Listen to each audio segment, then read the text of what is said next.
বহু বছর পর, বহুদিন পর একবার একটু ভোট দেওয়ার সুযোগ তৈরি হয়। এটি আমরা অনেক খুশি।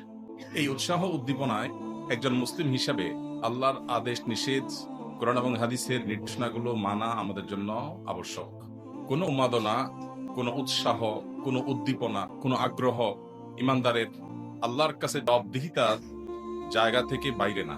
আমাদের প্রত্যেকটি আনন্দ, প্রতিটি বেদনা, প্রতিটি আগ্রহ, প্রতিটি অনাগ্রহ, প্রত্যেকটা বিষয়ের সাথে আল্লাহ রাব্বুল আলামিনের সন্তোষ এবং অসন্তোষের সম্পর্ক জড়িত আছে।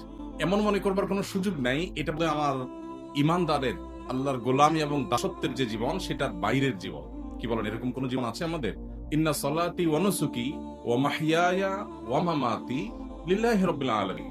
আমাদের নামাজ, আমাদের কোরবানি, হজ, আমাদের জীবন, আমাদের মরণ সবকিছু আল্লাহর জন্য উৎসর্গ আমরা করেছি।